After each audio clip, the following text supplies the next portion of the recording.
Hello again and welcome back to the second weekly broadcast of World Revolution News. It is June 10th, 2011 and I am Thomas Jefferson.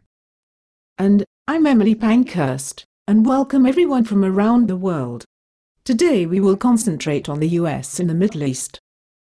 First, to the Middle East and Northern Africa. Throughout the region, from Libya to Bahrain to Yemen, there continues a cross-continental revolution. As mentioned at the end of the show last week, there was a border protest with Israel last Sunday, in which Syrian state television said as many as 23 were killed in the protests, while Israel has placed the number of deaths at fewer than 10. According to U.S. State Department spokesman Mark Toner, this is clearly an attempt by Syria to incite these protests, adding that Damascus hoped to divert attention from its internal problems, which includes a bloody uprising, with 1,200 dead since January. What you won't hear in the mainstream media is that the second most populous city in Israel, Tel Aviv, also had an estimated 20,000 people protesting on Saturday. They were calling for Prime Minister Benjamin Netanyahu to recognize the establishment of Palestine. In Iran, another important development in the Middle East, a report by the bipartisan RAND Corporation, which was given the original label, think tank, back in the 1960s, claims that Iran could have a nuclear weapon within 2 months. The report is based on recent findings by the International Atomic Energy Agency. Gregory Jones of RAND stated that despite reports of setbacks in its nuclear program, the Iranian regime is steadily progressing towards a nuclear bomb, and there is nothing the US can do to stop Tehran, short of military occupation, according to Jones. He finally went on to say that the reality is that the US and Israel have failed to keep Iran from developing a nuclear warhead whenever it wants. Last, but not least in the Middle East, the Yemen situation looks to be on the fence as to whether it has truly been overthrown. President Ali Abdullah Saleh, recovering from burns on 40% of his body, and a collapsed lung in an attack at his presidential compound. A diplomatic source with knowledge of Saleh's condition says one shrapnel wound is almost 3 inches deep. After Saleh went to Saudi Arabia for medical assistance, the tribal leader and vice president, which is now Yemen's interim leader, agreed on a ceasefire. Saudi Arabia continues to act as a safe house for the overthrown monarchs, but one wonders how long they can maintain their delusion of the regional situation that is taking place.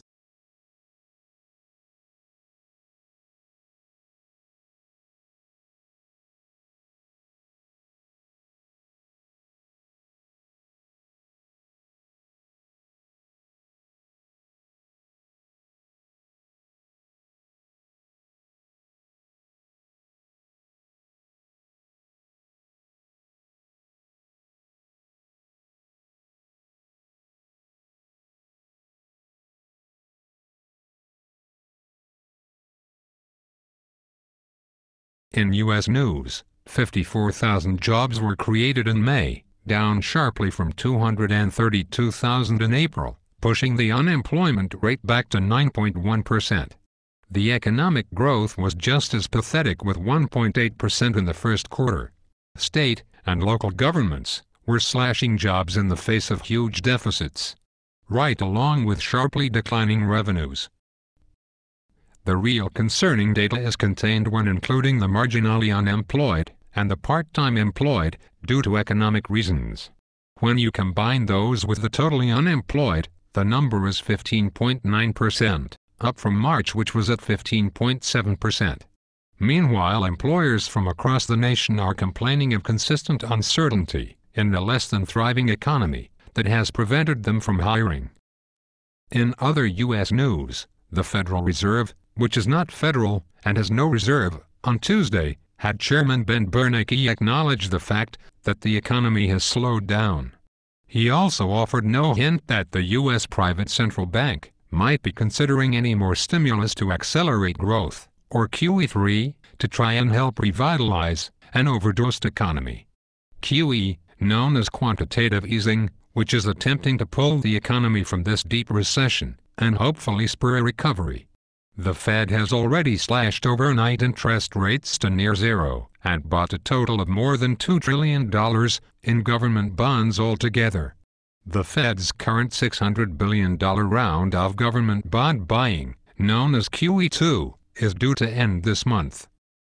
And then, on top of it all, the foreign nations that have helped finance the U.S. debt in previous years are poised to reduce their bond holdings too. That may leave U.S. investors to fill the gap.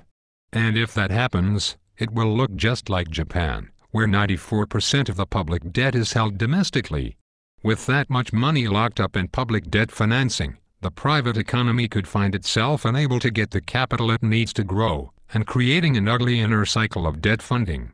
When the last resort of the Federal Reserve is buying our own government bonds at auction, that is a certain sign that the Ponzi scheme is falling apart. Or as legendary Wall Street investor Stanley Druckenmiller recently said, there is a phony buyer of $19 billion per week of Treasury bonds.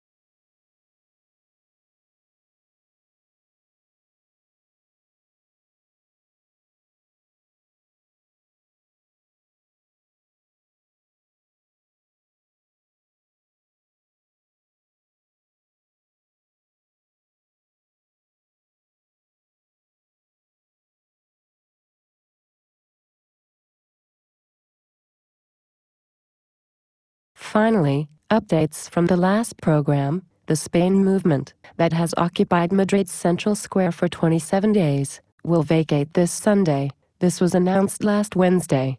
The movement demands reform in Spain, which it sees as serving financial markets and the vested interests of politicians, rather than citizens suffering through an unemployment rate of 21%. Most of the protest camps are expected to go, as the demonstrators move to street protests and neighborhood assemblies. This is by no means the end to anything. They will continue nationwide protests on June 11th, when new mayors will be sworn in around the country. Greece, meanwhile, vowed to stay the course, calling on the government to abandon a loan rescue deal with the European Union and the International Monetary Fund, saying this will actually make the economy worse. Now, thousands of Greeks seem to have found a solidarity they never knew existed. The size and vitality of the Greek protest movement has taken many in the country by surprise, with between an estimated 300,000 and 500,000 people in one day. And a follow-up with Japan, where an alleged cover-up of radiation data by the Japanese government has come to light.